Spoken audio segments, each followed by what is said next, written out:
Hello dear learners, PG is here and welcomes you in PG point. देखिए, आज जो अब हम लोग शुरू करने जा रहे हैं वो आपकी होगी यूनिट 2। यूनिट 2 के अंतर्गत आपके कौन कौन से चैप्टर आएंगे, तो ये भी आप लोग सुन लीजिएगा ज़रा, कौन कौन से चैप्टर्स आएंगे। तो यूनिट 2 के अंदर ही बहुत कुछ इम्पॉर्टेंट है जो आपके शिक्षा से संबंधित मुद्दे हैं वो सब है।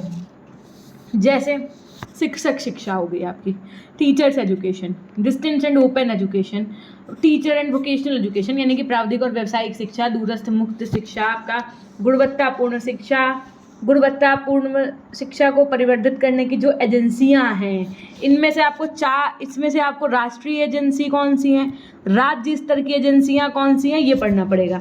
जैसे मैम हमने कहा, जैसे आपका NCERT, NCTE, NAAC, IQAC, उसके बाद में SCERT, DIET, डाइट आपका जो न्यूपा है, ये सब कुछ आपको इसके अंतर्गत पढ़ना है। और उसके बाद में फिर हम आपको कुछ क्वेश्चंस करवाएंगे। तो देखो, सबसे पहली बात अगर हम करें तो अध्यापक जो होता है, एक टीचर होता है। सबसे पहले शिक्षक शिक्षा की बात कर ली जाए तो टीचर जो होता है एक तरीके से वो व्यक्ति को, समाज को, राष्ट्र का क्या कहलाता है, निर्माता कहलाता है। क्यों मैम? हमने कहा क्योंकि हमने कहा देखो, आपको हमने एक बात ये भी बताई थी कि अगर एक डॉक्टर गलत हो जाए, अगर एक तो कुछ जन की हानि होगी, लेकिन अगर पूरा शिक्षक ही अलग गलत हो जाए, वही ना अगर अपने चीज़ों को सही से बच्चों तक पहुंचा पाए तो पूरी पीढ़ी खराब हो जाती है। इसलिए इसको राष्ट्र का निर्माता भी कहते हैं, है ना। जो आपका टीचर्स एजुकेशन होता है, शिक्षक शिक्षा होती है जो, वो आपकी किससे मिल करके बनी होती है, तो याद रखिएगा शिक्षण कौशल से। ठीक, किससे किससे भैया? एक तो आपका शिक्षण कौशल, दूसरा आपका शैक्षणिक सिद्धांत, तीसरा आपका क्या है भैया, तो व्यवसायिक कौशल। ठीक, इन तीनों से मिलकर के आपके शिक्षक शिक्षा बनी होती है। शैक्षणिक सिद्धांत में क्या होता है मैम? हमने कहा इसका मतलब होता है जो दार्शनिक, जो समाजशास्त्री, जो मनोवैज्ञानिक होते हैं ना, इनके भी विचारों को शामिल किया जाता है बच्चे के पाठ्यक्रम में और सभी चीज़ों में। जो सैद्धांतिक चरण होते हैं मैम, इसका क्या मतलब होता है? शिक्षण सिद्धांत का मतलब क्या होता है? हमने कहा शैक्षणिक सिद्धांत जो होते हैं, इसमें प्रथम चरण आपका सैद्धांतिक चरण कहलाता है, द्वितीय चरण आपका व्यवहारिक चरण कहलाता है, तृतीय चरण आपका चिंतनशील चरण कहलाता है। क्या कहा मैंने? प्रथम चरण कौन सा होता है, तो सैद्धांतिक, दूसरा चरण आपका व्यवहारिक, तीसरा आपका चिंतनशील चरण होता है। अगर उत्तम शिक्षा के कार्यक्रम का नियोजन करना है तो उसके लिए कुशल शिक्षकों की आवश्यकता होती है। उत्तम कोटि के शिक्षण के द्वारा बालक के व्यक्तित्व का क्या होता है, सर्वांगीण विकास होता है। भाई टीचर अच्छा होगा तो बच्चे का सर्वांगीण विकास होगा। राधा कृष्ण ने शिक्षकों के बारे में क्या कहा है, ये बहुत इंपॉर्टेंट है, समझिएगा। तो आपके राधा कृष्णन ने कहा है कि सच्चे शिक्षक वो हैं जो हमें अपने बारे में सोचने में मदद करते हैं। एक अच्छा शिक्षक कौन है? जो बच्चे को अपने बारे में सोचने पर, एक अच्छे शिक्षक वो हैं जो हमें अपने बारे में सोचने पर क्या करते हैं, हमारी मदद करते हैं। ठीक है, इतनी बात समझ में आ गई होगी, होप सो। अच्छा, वर्तमान समय में भारत में शिक्षक शिक्षा को, जो टीचर्स एजुकेशन है, इसको राष्ट्रीय अध्यापक शिक्षक परिषद, कौन? NCTE कहते हैं। NCTE के अनुसार BEd वर्सेस BTC में, है ना, NCTE ने लिया ये फैसला। नेशनल, देखो, राष्ट्रीय अध्यापक शिक्षा परिषद जो आपका NCTE है, इसके द्वारा शिक्षक शिक्षा को वर्तमान में क्या किया जाता है, विनियमित किया जाता है। ठीक है, इतनी बात समझ में आई? ओके। NCTE ने क्या किया, 1993 में वैधानिक दर्जा प्रदान, NCTE को 1993 में वैधानिक दर्जा प्रदान किया गया। 1993 में वैधानिक दर्जा प्राप्त होने के बाद में NCTE समय समय पर अपने विनियमों में संशोधन करती रही। सबसे पहले 1993 में प्रस्तुत करने के बाद में फिर 2005, 2007 और 2009 में इसमें परिवर्तन का अद्यतन यानी अपडेट किया गया है। सन 2014 में इसे परिवर्तित किया गया, फिर उसके बाद में 17 में। इस तरीके से ये अपने नॉर्म्स को प्रेजेंट करते रहते हैं, जो NCTE की तरफ से अपनी उनकी गाइडलाइंस आती है ना, बोलते हैं ये NCTE की गाइडलाइंस है। NCTE की गाइडलाइंस के अनुसार ऐसा ऐसा होगा।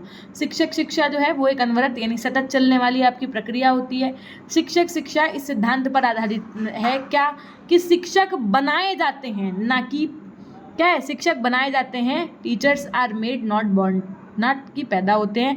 ये शिक्षक शिक्षा इस सिद्धांत पर भी आधारित है। शिक्षण को कला एवं विज्ञान दोनों माना जाता है। क्वेश्चन पूछा जा सकता है कि शिक्षण क्या है, कला है, विज्ञान है, दोनों है, कोई नहीं, तो ये दोनों है। ठीक है, शिक्षक शिक्षा जो होती है व्यापक और उदार होती है, विकसित और गतिशील होती है। है ना। इसमें पाठ्यचर्या डिजाइन, शिक्षक शिक्षा में संपूर्ण प्रक्रिया का आधार इसकी पाठ्यचर्या डिजाइन, संरचना, संगठन और संचालन के तौर तरीके से भी होता है। ठीक, उसके बाद में आपको हम बता दें, अगर आपसे पूछ लिया जाए क्वेश्चन, स्वतंत्र भारत का पहला कमीशन कौन सा था जिसका मुख्य उद्देश्य भारतीय विश्वविद्यालय शिक्षा के बारे में रिपोर्ट तैयार करना था, तो आप क्या बताएंगे? स्वतंत्र भारत के बाद सबसे पहले कौन बना था? तो डॉक्टर सर्वपल्ली राधाकृष्णन बना था ना 1948 में। एग्जैक्ट डेट तो 14 नवंबर 1948 को। राष्ट्रीय शिक्षा नीति 2020 के अनुसार एक कथन कहा गया है बहुत अच्छा, कि हमारे छात्रों और राष्ट्रों के लिए सर्वोत्तम संभावना सुनिश्चित करने के लिए शिक्षकों की प्रेरणा और सशक्तिकरण की आवश्यकता है, और बालकों की व्यावसायिक शिक्षा और शिक्षकों के प्रशिक्षण, यानी कि शिक्षकों का प्रशिक्षण का मतलब होता है टीचर्स की ट्रेनिंग। जैसे आप बीएड कर रहे हो, आपका ये क्या है? टीचिंग ट्रेनिंग कोर्स है। यहाँ पर आपको ये नहीं पढ़ाया जाएगा कि आपको क्या पढ़ाना है, यहाँ पर आपको ये पढ़ाया जाता है बीएड के अंदर कि आपको कैसे पढ़ाना है। There is a lot of difference between in what and how, ये है ना। आप बीएड का जब अपना ये कर रहे हैं तो आपको ये नहीं पढ़ाया जाएगा कि आप हिस्ट्री में क्या पढ़ाओगे बच्चों को, ज्योग्राफी में क्या पढ़ाओगे, गणित में क्या पढ़ाओगे। आपको यहाँ पर ये सिखाया गया है बीएड में कि आप हिस्ट्री को कैसे पढ़ाओगे, गणित को कैसे पढ़ाओगे। How, the word here the plays an important role is how, यानी कि कैसे। ठीक है, तो इसलिए ये आपके टीचर्स एजुकेशन की चीज़ें जो बहुत इंपॉर्टेंट है। उसके अलावा देखो, भारत में अध्यापक शिक्षा जो है वो दो प्रकार की होती है। एक तो सेवा पूर्व अध्यापक शिक्षक जिन्हें प्री सर्विस टीचर एजुकेशन कहते हैं, एक होता है सेवाकालीन अध्यापक शिक्षक जिसे आप इन सर्विस क्या कहते हैं? टीचर एजुकेशन कहते हैं। अच्छा, पूर्व प्राथमिक अध्यापक प्रशिक्षण जो संस्थाएं हैं वो कौन कौन सी हैं? प्राथमिक से पहले जो बच्चों को पढ़ाया जाता है ना, तो उसके अंतर्गत कौन कौन सी संस्थाएं आएंगी आपकी? जैसे नर्सरी, मॉन्टेसरी, किंडरगार्टन आदि। ये क्या है? पूर्व प्राथमिक विद्यालयों के अध्यापकों को प्रशिक्षण देता है। कौन? मतलब अब आप समझो, जो लोग छोटे बच्चों यानी कि नर्सरी, लोअर, अपर, ये जो आपके पूर्व प्राथमिक अध्यापक होते हैं ना, इनके जो प्रशिक्षण की संस्थाएं हैं, यानी कि अगर आपको इन क्लासेस, जैसे आपको क्या करना है, 6, 7, 8 वाले बच्चों को पढ़ाना है, तो आपने बीएड कर लिया है ना। अब आपको अगर कभी ये लगे कि नहीं हमको नर्सरी, लोअर, अपर वाले बच्चों को पढ़ाना है, तो आप कहाँ से अपनी एजुकेशन लेंगे? तो आप पहले मॉन्टेसरी, किंडरगार्टन, पूर्व प्राथमिक विद्यालय के अध्यापकों को प्रशिक्षण जहाँ दिया जाता है ना, यहीं पे आपको इन शिक्षण को नर्सरी टीचर्स ट्रेनिंग यानी कि एनटीटी भी कहा जाता है ना। इस पाठ्यक्रम में प्रशिक्षण अवधि सामान्यतः लगभग क्या होती है? 1 वर्ष का ही आपका सर्टिफिकेट डिप्लोमा होता है, ये आप कर सकते हैं, है ना। एक बार पूरा इसकी जानकारी नेट पे भी ले सकते हैं, है ना। और बहुत अच्छा भी होता है, जैसे बचपन बगिया टाइप स्कूल होते हैं ना, वो लोग खोल लेते हैं इससे पूरा सर्टिफिकेट लेने के बाद। प्राथमिक अध्यापक प्रशिक्षण संस्थाएं आपकी कौन सी हैं? तो अब देखो, प्राथमिक स्तर के विद्यालयों के शिक्षण कार्य करने वाले अध्यापकों के लिए प्रशिक्षण प्रदान करने वाली जो संस्थाएं हैं आपकी, वो देखो, भारत ने पत्राचार पाठ्यक्रम का प्रारंभ 1965 में माध्यमिक विद्यालयों में सेवारत अप्रशिक्षित अध्यापकों को प्रशिक्षित करने के लिए किया गया था। तो इस तरीके से बहुत सारी ऐसी, अब जैसे डाइट है, तो डाइट के माध्यम से भी टीचर्स को ट्रेनिंग ही तो दी जाती है ना। आपके बीएड कर रहे हैं, आप एफिलेटेड कॉलेज हैं, यहाँ पर भी तो आपको टीचर्स की ही ट्रेनिंग, पढ़ाने की ट्रेनिंग आपको दी जाती है ना। तो इस तरीके से ये आपकी हो गई। उसके अलावा अब बात आती है दूरस्थ और मुक्त शिक्षा की। तो दूरस्थ शिक्षा जैसा कि स्पष्ट नाम से ही हो रहा है कि दूर बैठकर सीखना। जैसे आप भी आज हमसे पढ़ रहे हैं, तो किसके माध्यम से पढ़ रहे हैं? इंटरनेट, कंप्यूटर, मोबाइल के माध्यम से पढ़ रहे हैं। टेक्नोलॉजी के ज़माने में शिक्षा का सीधा संपर्क अब ई अधिगम से हो गया है। देखो, दूरस्थ शिक्षा जो है, जिसको आप पत्राचार शिक्षा भी कह रहे हैं, है ना, इसका सीधा डायरेक्ट जो रिलेशन है वो किससे है? ई अधिगम यानी कि ई लर्निंग से है। भारत में इसके अंतर्गत आपका सबसे कौन सा वो आता है? इग्नू, इंदिरा गांधी राष्ट्रीय मुक्त विद्यालय, राज्य मुक्त विश्वविद्यालय संस्थान, ये सब शामिल होते हैं आपके जो दूरस्थ शिक्षा होते हैं। दूरस्थ शिक्षा का प्रारंभ पत्राचार पाठ्यक्रम से हुआ है। दूरस्थ शिक्षा कहिए या दूरवर्ती शिक्षा कहिए या सुदूर शिक्षा कहिए, इन सब का मतलब ये होता है कि दूर से दी जाने वाली शिक्षा, यानी कि आपको सिर्फ ऑनलाइन क्लासेस के माध्यम से, इन सब और चीज़ों के माध्यम से पढ़ाया जाएगा। ये शिक्षा के क्षेत्र में एक आंदोलन है जिसका प्रमुख उद्देश्य ये है कि शिक्षा सभी तक पहुँचे। आंदोलन इसलिए क्योंकि अब तो कुछ लोग क्या है, जॉब के साथ में भी, जैसे कुछ लोग जॉब कर रहे हैं लेकिन वो चाहते हैं कि यार हमारा पीजी भी हो जाए। मान लो ग्रेजुएशन के बाद में उनकी जॉब लग गई, अब दे वांट्स कि I want to do PG. तो पीजी का मतलब है कि यहाँ पर आप एमए कर लें, है ना, या कोई भी आप पोस्ट ग्रेजुएशन रिलेटेड प्रोग्राम अगर करना चाहते हैं आप अपनी जॉब के साथ भी, तो आप बढ़िया से इग्नू में एडमिशन लेकर के कर सकते हैं वो चीज़, है ना। तो बहुत आसानी के साथ भी हो जाएगा। जो आपके कीगन थे, इन्होंने इस विषय में कहा कि दूरस्थ शिक्षा संपूर्ण अधिगम तथा अध्यापक छात्र का अर्ध स्थायी पार्थक्य है। ठीक। दूरस्थ शिक्षा हेतु रेडियो व टेलीविजन जैसे संचार माध्यमों का प्रयोग किया जाता है, इंटरनेट का प्रयोग किया जाता है। इसमें क्या होता है, मतलब ज्ञान को थोपा नहीं जाता है, बल्कि बच्चा अपनी इच्छा अनुसार, अपनी इनर मोटिवेशन के अकॉर्डिंग खुद से पढ़ते रहते हैं धीरे धीरे, और एग्जाम दे आते हैं, और साथ में जो इनके प्रैक्टिकल्स वाइवास होते हैं उसको अटेंड करते हैं। इस तरीके से जो आपकी संयुक्त राज्य अमेरिका में पत्राचार संस्था की स्थापना कब हुई थी अगर पूछा जाए तो 1873 में सर्वप्रथम प्रयास इनका किया गया था। आई बात समझ? होप सो किया गई होगी। क्वींसलैंड विश्वविद्यालय कौन सा भैया? तो क्वींसलैंड विश्वविद्यालय 1911 में पत्राचार के माध्यम से उच्च शिक्षा प्रदान कर रहा है। यूके में, यानी कि यूनाइटेड किंगडम, ये यूके आप उत्तराखंड ना समझ लेना, मुक्त विश्वविद्यालय विश्व का प्रथम मुक्त विश्वविद्यालय है। इसकी स्थापना सन 1969 में हुई थी। जब यहाँ बताओ इतनी बवाल चल रहे थे 1969 के आसपास, तब यूनाइटेड किंगडम में सबसे पहली आपकी मुक्त विश्व, जो आपकी ओपन यूनिवर्सिटी थी, मुक्त विश्वविद्यालय था, वो खुल गया था। तो मुक्त विश्वविद्यालय विश्व का, यूके जो है मुक्त विश्वविद्यालय ये आपका पहला है। ठीक। मुक्त विश्वविद्यालय की कल्पना सन 1963 में ग्रेट ब्रिटेन में हेरल्ड विल्सन के द्वारा की गई थी। सोचो 1963 में सोच लिया गया था कि ऐसा कुछ होना चाहिए। अब आप सोचो, पाकिस्तान में अल्लामा इकबाल विश्वविद्यालय की स्थापना सन 1974 में हुई, जिनका स्थान एशियाई मुक्त विश्वविद्यालयों में अग्रणी है। ठीक है। ये क्या करता है, देखो औपचारिक अनौपचारिक प्रकार की शिक्षाएं, सबसे चीज़ जो इसमें क्या कह सकते हैं कि बहुत अच्छी होती है। देखिए एक बार भाई आप लोग सेशन को शेयर भी कर दीजिए, ऐसे कैसे काम चलेगा? थोड़ा सा शेयर वेयर कर दो ताकि बच्चे तो आ जाए एटलीस्ट। क्यों? अच्छा, अगर क्वेश्चन पूछ लिया जाए एशिया का प्रमुख मुक्त विद्यालय कहाँ स्थापित हुआ था, तो थाईलैंड में हुआ था। श्रीलंका मुक्त विश्वविद्यालय 1980 में सेवारत विद्यार्थियों को उच्च शिक्षा प्रदान करने के लिए स्थापित किया गया था। ये सब आपकी कुछ ऐसी चीज़ें हैं जो अभी आप हमारे साथ में क्वेश्चन करेंगे तो आपको और भी ज़्यादा क्लियर करवा देंगे हम। भारत सरकार ने क्या काम ने, भारत सरकार ने सन 1970 में मुक्त विद्यालय पर एक क्या किया, गोष्ठी का आयोजन किया। पंजाब विश्वविद्यालय पटियाला में कब बना? 1968 में। ये सब क्या है, ओपन यूनिवर्सिटीज़ जो बनी हैं। जैसे पंजाब में ओपन यूनिवर्सिटी कब बनी पूछ लिया जाए तो 1968 में बनी। दिल्ली यूनिवर्सिटी में पत्राचार पाठ्यक्रम जो था ये कब से शुरू हुआ? तो 1900। जैसे ये यूनिवर्सिटी पहले से थी दिल्ली यूनिवर्सिटी, लेकिन पूछा जाए कि पत्राचार पाठ्यक्रम इन्होंने कब से शुरू किया, तो 1962 से किया, है ना। तो इस तरीके से चीज़ें हैं। इसी के परिप्रेक्ष्य में आपका 1985 में आपको भारत सरकार ने राष्ट्रीय मुक्त विद्यालय की स्थापना हेतु राष्ट्रीय नीति की घोषणा भी की थी। प्रोफेसर जी राम रेड्डी की अध्यक्षता में गठित विशेषज्ञ कमेटी ने सन 1982 में आंध्र प्रदेश, सबसे पहले ये याद रखिएगा आपका, आंध्र प्रदेश में एक राज्य मुक्त विश्वविद्यालय की स्थापना हुई थी। इसके बाद आंध्र प्रदेश के मुख्य विश्वविद्यालय का नाम बदल के डॉक्टर BR अम्बेडकर मुक्त विश्वविद्यालय रखा गया। ये वाला आपका 1882 में बना था। उसके बाद इग्नू बनी है 1985 में। पहला जो बना वो आपका आंध्र प्रदेश में बना था, याद रखिएगा, जिसका वर्तमान में नाम है डॉक्टर BR अम्बेडकर मुक्त विश्वविद्यालय। ठीक। सन 1985 में संसद ने राष्ट्रीय मुक्त विश्वविद्यालय की स्थापना के लिए अधिनियम पारित किया और 20 सितंबर 1985 को आपका इग्नू की स्थापना हो गई। ठीक। अच्छा, उसके बाद में जो आपका NIOS है, NIOS का फुल फॉर्म बताइएगा, राष्ट्रीय मुक्त विद्यालय नेशनल ऑपरेटिंग बताइएगा आप लोग, है ना।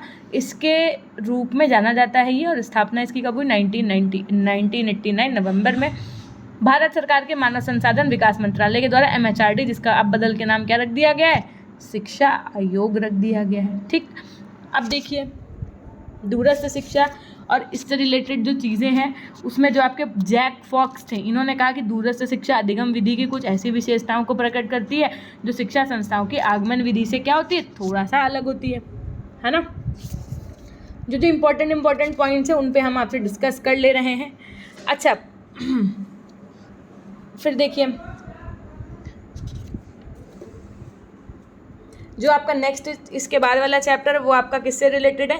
टेक्नोलॉजिकल और वोकेशनल एजुकेशन से प्राविधिक और व्यावसायिक शिक्षा से संबंधित है। व्यावसायिक शिक्षा को कैरियर एवं प्राविधिक शिक्षा भी कहा जाता है, यानी कि career and technical education. Question पूछा जा सकता है CTE का फुल फॉर्म। CTE का consignment and tracking executive, Pradhan Mantri Kaushal विकास वाला योजना ना लगा करके चले आना। CTE का मतलब यहाँ पर लिया गया कैरियर एंड टेक्निकल एजुकेशन से, व्यावसायिक शिक्षा के कैरियर एवं प्राविधिक शिक्षा से लिया गया है। Got it. अच्छा, तकनीकी शिक्षा क्या है? टेक्नोलॉजिकल एजुकेशन एक आपका वोकेशनल एजुकेशन का पार्ट है, व्यावसायिक शिक्षा का एक अंग है। व्यावसायिक शिक्षा का मैम मतलब क्या होता है? हमने कहा यहाँ पर व्यावसायिक शिक्षा का मतलब एक ऐसी शिक्षा से है जो किसी इंसान को किसी कार्य या व्यवसाय से संबंधित तकनीकी प्रशिक्षण, टेक्नोलॉजिकल ट्रेनिंग दे उसे, जिससे उस व्यवसाय के द्वारा उसका क्या हो सके, व्यक्ति का जीविकोपार्जन हो सके। सबसे पहले अगर पूछ लिया जाए कि तकनीकी और व्यावसायिक शिक्षा पर बल दिया था तो किस आयोग ने दिया था और कब दिया था? 1882 में दिया था। किसके द्वारा दिया गया था? तो हंटर आयोग के द्वारा दिया गया था, याद रखिएगा। सन 1887 में बम्बई में विक्टोरिया जुबली टेक्निकल इंस्टीट्यूट की भी स्थापना हुई। ठीक है, बम्बई में किसकी स्थापना हुई? तो विक्टोरिया जुबली टेक्निकल इंस्टीट्यूट की स्थापना हुई। सन 1917 में बनारस विश्वविद्यालय में विश्वविद्यालय स्तर पर सर्वप्रथम मैकेनिकल, इलेक्ट्रिकल और मेटलर्जी की शिक्षा की व्यवस्था की गई। मतलब देख रहे हैं आप किस तरीके से। अब आप सोचो NEP 2020 में तो कह दिया गया है कि बच्चे को क्लास 6 से ही वोकेशनल एजुकेशन की ट्रेनिंग दी जाए, यानी कि जैसे बच्चा मान लीजिए होटल मैनेजमेंट या किसी चीज़ में इंटरेस्ट रखता है तो उसके लिए बच्चे को उसमें पढ़ाया जाए, है ना। क्लास 6 से ही कह दिया गया NEP 2020 में। तो 1937 में वुड एबट जो समिति थी, इनकी नियुक्ति हुई थी, जिसने तकनीकी और व्यावसायिक शिक्षा के विषय में बहुत सारे सुझाव दिए थे। 30 नवंबर 1945 को अखिल भारतीय तकनीकी शिक्षा समिति की स्थापना हो गई। कब हुई? याद रखिएगा, क्वेश्चन पूछा जा सकता है। All India committee of technical education, 30 नवंबर। देखो टेक्निकल और 30 कैसे याद रखोगे? टेक्निकल और 30 से शुरू हो रहा है, 1945 को ही, तो ये तो याद ही हो जाता है। मार्च 1947 में वैज्ञानिक मानव समिति की नियुक्ति की गई। तकनीकी शिक्षा के अंतर्गत उन समस्त प्रकार की शिक्षा को सम्मिलित किया जा सकता है जिसके द्वारा किसी व्यक्ति को जीविकोपार्जन के लिए तकनीकी प्रशिक्षण मिलता है। सन 1948-49 में आपका विश्वविद्यालय शिक्षा आयोग बना। भाई ये तो हम आपको पढ़ा ही चुके हैं ना, स्वतंत्रता के जस्ट बाद राधा कृष्णन आयोग वाला। इसमें भी साइंस और टेक्नोलॉजी के एजुकेशन डेवलपमेंट के महत्वपूर्ण सुझाव दिए गए। सबसे पहले 1951 के यूनेस्को का फुल फॉर्म अभी हमने पहले क्लास में कराया है। जिसने फुल फॉर्म वाली क्लास नहीं देखी पूरी देख लीजिएगा, उससे बाहर आपका फुल फॉर्म नहीं पूछा जाएगा पेपर में, याद रखिएगा। तो यूनेस्को के द्वारा भारत के विदेशी अनुदान भी प्राप्त हुआ था, भारत को विदेशी अनुदान भी प्राप्त हुआ था, जिसका लाभ समस्त सूची प्रौद्योगिकी संस्थानों ने उठाया। 1952-53 में माध्यमिक शिक्षा आयोग द्वारा तकनीकी शिक्षा के विकास के लिए बहुउद्देशीय विद्यालय भी स्थापित किए गए। किसके द्वारा? बहुउद्देशीय विद्यालय स्थापित किए गए, तो माध्यमिक शिक्षा आयोग के द्वारा स्थापित किए गए। कब किए गए? तो 1952-53 में किए गए। ये सब चीज़ें बहुत अच्छे से याद रखिएगा। पॉलिटेक्निक स्कूल कब खोला गया पूछा जाए तो 1941 में खोला गया। कहाँ खोला गया? तो दिल्ली में खोला गया। 1905 में आपकी एक कमेटी का निर्माण किया गया जिसका काम तकनीकी शिक्षा का विकास करना था। ठीक, अच्छा भाई, इतनी बात समझ में आ गई। NCERT का फुल फॉर्म हमने क्या बताया आपको?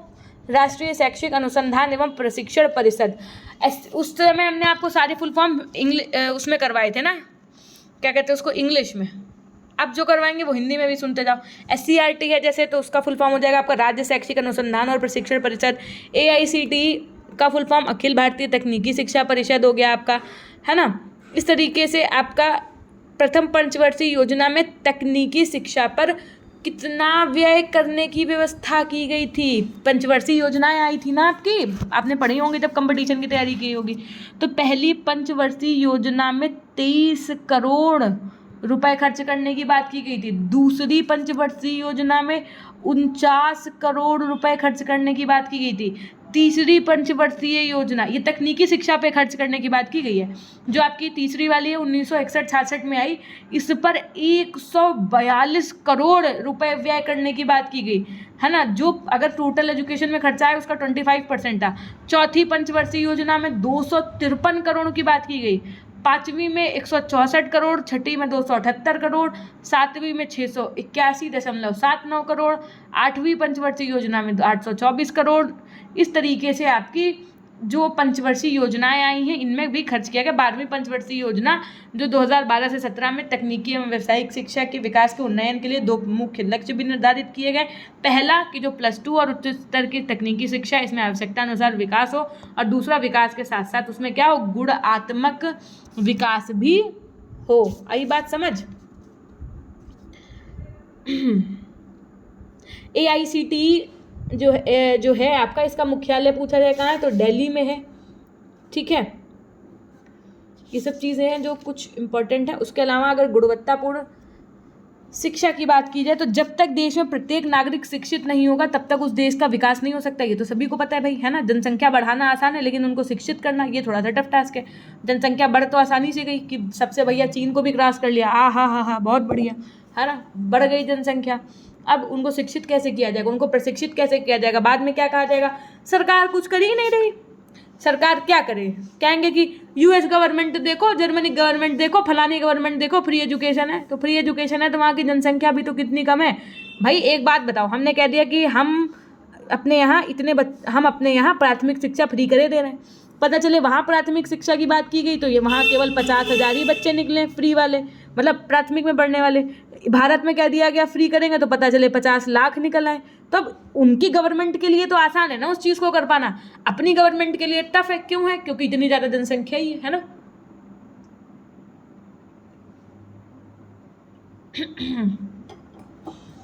हालांकि पॉलिटिक्स से हटके थोड़ा सा बात करेंगे, वरना भी कुछ लोग कहेंगे फलानी सरकार में ज़्यादा अच्छा हुआ, ढिकानी सरकार में एकदम नहीं। तो ये हमारा उद्देश्य नहीं है, हमारा उद्देश्य है कि आपको अच्छे से पढ़ाना, जो कि हम करेंगे। ठीक है। अच्छा, अगर भारत में बात की जाए गुणवत्तापूर्ण शिक्षा की तो सीधी सी बात है, अपने यहाँ के हर एक नागरिक का एजुकेटेड होना बहुत ज़्यादा ज़रूरी है। शिक्षा के 3 पक्ष होते हैं। कौन कौन से? शिक्षक, शिक्षार्थी और पाठ्य वस्तु। व्यक्ति के अस्तित्व एवं असीमता में मूलभूत परिवर्तन भी किसके माध्यम से होता है? इन्हीं तीनों के माध्यम से हो जाता है। अच्छा, गुणवत्तापूर्ण शिक्षक जो होती है उसको क्या होते हैं, उसके तरीके होते हैं कि बच्चों को किन विधि के माध्यम से पढ़ाया जाए, उनको संसाधन में किसी चीज़ की कमी ना हो, उनको घर जैसा माहौल मिले प्राथमिक में, मतलब जिस चीज़ की ज़रूरत हो वो उनको आवश्यकता पड़ने पर मिलती रहे और बच्चा अपना अच्छे से पढ़ता रहे। इसी के परिप्रेक्ष्य में आपके गुणवत्तापूर्ण शिक्षा लागू करने के लिए आपके कुछ कार्यक्रम हैं। कौन कौन से कार्यक्रम आया? पहला आया आपका CCE। CCE का मतलब होता है child centred education. Child centre education राष्ट्रीय शिक्षा नीति जो आपकी 1986 थी, इसकी कार्य योजना का पहला अध्याय ही था। क्या था? शिशु की देखभाल एवं शिक्षा, समेकित बाल विकास सेवाएं ICDL, बाल शिक्षा केंद्र ECE का आयोजन के लिए स्वैच्छिक संगठनों को सहायता की योजना दी गई। सरकार की सहायता से स्वैच्छिक एजेंसियों द्वारा चलाई जा रही आंगनवाड़ियों और शिशु रक्षा केंद्र की स्थापना हुई, है ना। उसके बाद में आपका ऑपरेशन ब्लैक बोर्ड, ये भी गुणवत्तापूर्ण शिक्षा के लिए तो बनाया गया। इनका काम क्या था कि भैया चार्ट, नक्शे, श्यामपट्ट इन सबको अरेंज करना, प्राथमिक में क्या करना, 2 कमरे बनवाना, एक बरामदा, टीचर्स, हाँ लेडीज़, ये सारी चीज़ें इनके अंडर में थी। ठीक है। उसके अंदर प्राथमिक स्तर पर न्यूनतम अधिगम स्तर कम से कम ये सब चीज़ें होनी चाहिए। तो उसके लिए प्रोफेसर आदर्श दुबे की अध्यक्षता में भारत सरकार के मानव संसाधन मंत्रालय ने 5 जनवरी 1990 को प्राथमिक स्तर पर न्यूनतम अधिगम स्तर को तय करते हुए समिति की स्थापना की। प्राथमिक स्तर पर न्यूनतम अधिगम स्तर के शीर्षक से 1991 में NCERT द्वारा प्रकाशित यह रिपोर्ट अंग्रेजी व हिंदी में छपी थी। ठीक। अब इसी तरीके से आपका एजुकेशनल टेलीविज़न आया, कंप्यूटर और इंटरनेट के माध्यम से शिक्षा आई। तो क्या दिन पर दिन गुणवत्ता बढ़ती जा रही है, शिक्षा में गुणवत्ता बढ़े, इसी ही वजह से क्या हुआ है आपके और ज़्यादा सब कुछ धीरे धीरे क्या है चीज़ें काम में आ रही हैं। और इसी के लिए आपकी बॉडीज़ बनाई गई हैं। NCERT हो गया आपका, NCTE हो गया, डाइट हो गया, SCERT हो गया। NCERT की अगर हम बात करें तो समझिएगा, अब हम NCERT की बात करने जा रहे हैं। थोड़ी सी इंपॉर्टेंट बातें हैं, इनको अच्छे से समझ लीजिएगा। NCERT जो है वो शिक्षा मंत्रालय द्वारा, किसके द्वारा? शिक्षा मंत्रालय द्वारा 1 सितंबर, कब भैया? तो 1 सितंबर 1961 को राष्ट्रीय शैक्षिक अनुसंधान और प्रशिक्षण परिषद NCERT का गठन किया गया। ये एक स्वायत्त शासी संस्था है। है ना। कैसी संस्था है? तो स्वायत्त शासी संस्था है। परिषद का कार्यक्षेत्र विद्यालय शिक्षा से अलग विश्वविद्यालय शिक्षा तक प्रत्येक स्तर की शिक्षा के प्रसार एवं विकास की दिशा में अनुसंधानों का प्रारंभ, आंकड़ों के एकत्रीकरण का विश्लेषण कर उनके परिणामों का प्रकाशन और आवश्यक सुझाव का दिशा निर्देशन प्रदान करना है, ये इनका काम है ना। इसके अतिरिक्त और भी क्षेत्र हैं और भी विद्यालय हैं। एनसीईआरटी के मतलब एनसीईआरटी के अंदर में बहुत सारी यूनिट्स काम करती हैं, जैसे विज्ञान शिक्षा विभाग हो गया, आपका बेसिक शिक्षा विभाग हो गया, लेखा एवं सूचना विभाग हो गया, कोठारी आयोग के संदेश महिला अध्ययन कार्यशाला विभाग, बहुत सारे डिपार्टमेंट्स आते हैं ना। एनसीईआरटी अपने आप में एक बहुत बड़ी एक बॉडी है। पहले क्या थी शिक्षा व्यवस्था 10+2+3, अब क्या हो गई है 5+3+3+4 हो गई है ना। क्यों हुई है? ताकि शिक्षा में क्या गुणात्मकता को बढ़ाया जा सके। शैक्षिक अनुसंधान की उन्नति, प्रकाशन एवं समन्वय तथा प्रशिक्षण एवं प्रसार सेवाओं की उन्नति हेतु शिक्षा मंत्रालय ने 1961 में आपके एनसीईआरटी की क्या की नई दिल्ली में स्थापना की, जिसका फुल फॉर्म होता है national council of educational research and training. आई बात समझ। इस परिषद का प्रमुख उद्देश्य क्या था कि जो शैक्षिक क्षेत्र में शोध कार्यों को प्रोत्साहन देना व उच्च स्तरीय प्रशिक्षण प्रदान करना। वर्तमान में ये संस्था शिक्षा मंत्रालय की तकनीकी संस्था के रूप में भी कार्य कर रही है। राष्ट्रीय शैक्षिक अनुसंधान एवं प्रशिक्षण का संगठन 3 स्तरों पर होता है: सामान्य निकाय, कार्यकारिणी समिति, प्रशासनिक संगठन। ठीक, उसके अलावा सीएट का फुल फॉर्म याद रखिएगा, central institute of educational technology, केंद्रीय शैक्षिक तकनीकी संस्थान। इस संस्थान की स्थापना आपकी कब हुई? तो 1984 में हुई। किसकी? केंद्रीय शैक्षिक तकनीकी संस्थान की स्थापना कब हुई? 1984 में शैक्षिक तकनीकी केंद्र और शिक्षण साधन विभाग को मिलाकर के हुई थी। पंडित सुंदरलाल शर्मा केंद्रीय व्यावसायिक संस्थान, Pandit Sundarlal Sharma central institute of vocational education PSSCIVE, इस संस्थान की स्थापना भोपाल में हुई। कब हुई? तो सन 1994 में हुई। 1981 की अगर बात की जाए तो भारत सरकार की शैक्षिक नीति एवं सुझाव को दृष्टिगत रखते हुए उत्तर प्रदेश शासन द्वारा सन 1981 में राज्य शैक्षिक अनुसंधान और प्रशिक्षण परिषद की स्थापना की गई, जिसे प्रारंभिक शिक्षा विभाग के रूप में भी जाना जाता है। परिषद की स्थापना का मूल उद्देश्य वही भैया कि शैक्षिक शोध, प्रावधान, प्रकाशन, विस्तार कार्य, ये सब चीज़ें हों। आपकी एनईपी 1986 में शिक्षा नीति के अधीन अक्टूबर 1986 में जिला शिक्षा एवं प्रशिक्षण संस्थानों को स्थापना का कार्य प्रारंभ हुआ था। राष्ट्रीय शैक्षिक आयोजन एवं प्रशासन विश्वविद्यालय जो है आपका न्यूपा, शैक्षिक आयोजन एवं प्रशासन के क्षेत्र में राष्ट्रीय शीर्षस्थ संस्था के रूप में भारत सरकार द्वारा गठित एक स्वायत्त शासी निकाय है। सन ये 1962 में यूनेस्को के साथ 10 वर्षीय संविदा के आधार पर स्थापित किया गया था। आपका क्या? न्यूपा। उस समय इसका नाम क्या था? Asian institute of educational planning and administration, है ना। अब न्यूपा हो गया है। अच्छा, तो मई 1979 में भारत सरकार ने इस संस्थान को वर्तमान नाम राष्ट्रीय शैक्षिक योजना एवं प्रशासन विश्वविद्यालय मई 1979 में, ठीक, क्या हुआ था? भारत सरकार ने संस्थान का वर्तमान नाम राष्ट्रीय शैक्षिक योजना एवं प्रशासन विश्वविद्यालय रख दिया था। ये संस्थान नई दिल्ली में स्थित है। न्यूपा के कितने विभाग होते हैं? न्यूपा के आपके 10 विभाग होते हैं। भारत सरकार द्वारा मई 1973 में राष्ट्रीय अध्यापक शिक्षा परिषद, जो आपका एनसीटी था, इसकी स्थापना इस धारणा से की गई थी कि अध्यापक शिक्षा संबंधी सभी पक्षों का परामर्श ये देती रहे। ठीक है। उसके अलावा भारत ने अपने उच्च शिक्षा संस्थानों के मूल्यांकन के लिए सन 1994 में राष्ट्रीय प्रत्यायन परिषद यानी कि NAAC की भी स्थापना की, जिसका मुख्यालय कहाँ है? बेंगलुरु में है। ठीक है। विश्वविद्यालय अनुदान आयोग ने विश्वविद्यालय अनुदान आयोग अधिनियम 1956 की धारा 12 के अंतर्गत 16 सितंबर सन 1904 को राष्ट्रीय मूल्यांकन और प्रत्यायन परिषद, national assessment and accreditation council, इनकी स्थापना की थी, जिसका मुख्यालय भैया कहाँ था? तो बेंगलोर में था, याद रखिएगा। अच्छा, नैक मुख्य रूप से 2 संरचनात्मक स्तर रखता है, सामान्य परिषद और प्रशासनिक परिषद। ठीक है। सामान्य में अलग काम होते हैं भाई, प्रशासनिक सीधी सी बात है, अलग ही होंगे। उसके बाद में आपका आता है कि IQAC, क्या आता है? IQAC, आंतरिक गुणवत्ता आश्वासन प्रकोष्ठ। विश्वविद्यालय अनुदान आयोग, जो आपका UGC, यूनिवर्सिटी ग्रांट कमीशन, इसने उच्च शैक्षिक संस्थानों के मानकों का मॉनिटर करने के लिए सितंबर 1994 में अधिनियम धारा 12 के अधीन एक स्वायत्त निकाय के रूप में राष्ट्रीय मूल्यांकन और प्रत्यायन परिषद यानी कि आपका इसकी स्थापना की थी। ठीक है। IQAC का काम उच्च शैक्षिक संस्थानों का गुणवत्ता और आंतरिकरण को बढ़ाने का तरफ क्या था, पहला कदम था IQAC का काम। ठीक। IQAC की बैठकें एक तिमाही में कम से कम एक बार होनी चाहिए। बैठक का कोरम सदस्यों की कुल संख्या को 2/3 भाग भी होना चाहिए। ठीक है, ये आपका IQAC से संबंधित हो गया। उसके बाद में अगर मैं बात करूँ NUEPA, ये बहुत इम्पॉर्टेंट भी है और नहीं भी, क्योंकि सबसे ज़्यादा इम्पॉर्टेंट है इसका फुल फॉर्म, इसका न्यूपा का क्या है, national university of educational planning and administration, राष्ट्रीय शैक्षिक योजना एवं प्रशासन विश्वविद्यालय। न्यूपा शैक्षिक योजना और प्रशासन के क्षेत्र में केंद्रीय मानव संसाधन विकास मंत्रालय द्वारा स्थापित भारत ही नहीं वरन दक्षिण एशिया का प्रमुख संगठन है। कहाँ का है, तो दक्षिण एशिया का प्रमुख संगठन है ये, जो शैक्षिक योजना और प्रबंधन के क्षेत्र में क्षमता विकास का शोध कार्य में संलग्न है। शैक्षिक योजना एवं प्रशासन के क्षेत्र में इसके द्वारा किए जा रहे कार्यों को देखते हुए भारत सरकार ने अगस्त 2006 में इसका उन्नयन करके मानद विश्वविद्यालयों का दर्जा प्रदान कर इसे स्वयं उपाधि प्रदान करने का अधिकार भी दे दिया। और अन्य केंद्रीय विश्वविद्यालयों के समान अब न्यूपा भी भारत सरकार द्वारा पूर्णतः क्या वित्त पोषित है। समझ गए बात को, एकदम जैसे सेंट्रल यूनिवर्सिटीज़ होती हैं वैसे ही इसको भी मान्यता मिल गई थी। अब ये भी अपना क्या कर सकता है, डिग्री वगैरह दे सकता है। ठीक।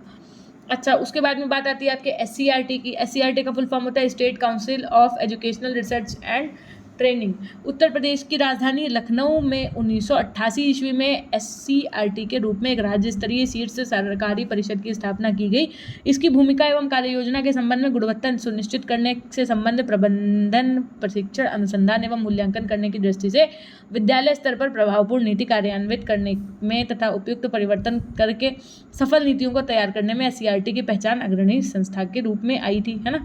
देखो, इससे रिलेटेड अभी हम सारे क्वेश्चंस भी करने जा रहे हैं। बस क्या है कि जो जो चीज़ें इंपॉर्टेंट हैं हम वो आपको बता दें, ताकि जब आप क्वेश्चन करो तो आपको कुछ नया ना लगे। डाइट आया, उसके बाद में आपका जिला शिक्षा और प्रशिक्षण संस्थान यानी कि district institute of education and training जिसको आप कहते हैं ना। डाइट से बहुत लोग देखो DLED करते हैं ना।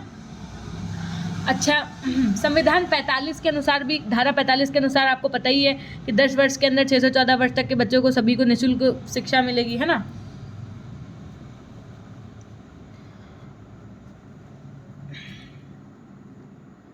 ठीक है, तो ये सब चीज़ें हैं जो इम्पोर्टेंट हैं, नो डाउट। लेकिन सब कुछ आप कनेक्ट करके पढ़िएगा NEP 2020 से भी, कि मतलब पहले क्या था और अब क्या है।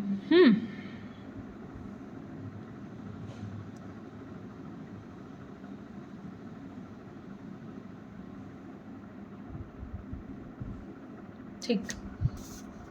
अच्छा, तो राष्ट्रीय शिक्षा नीति 1986 में 1973 में स्थापित राष्ट्रीय शिक्षक शिक्षा परिषद को संवैधानिक दर्जा देने की घोषणा की गई तथा दिसंबर 1993 में राष्ट्रीय शिक्षक शिक्षा परिषद अधिनियम संसद में पारित कर उसे संवैधानिक दर्जा प्रदान किया और यह शिक्षक शिक्षा का केंद्रीय नियंत्रण संस्था भी बन गया। ठीक, तो ये तो हो गई आपके यहाँ से जो भी चीज़ें इंपॉर्टेंट थी वो हमने करवा दी।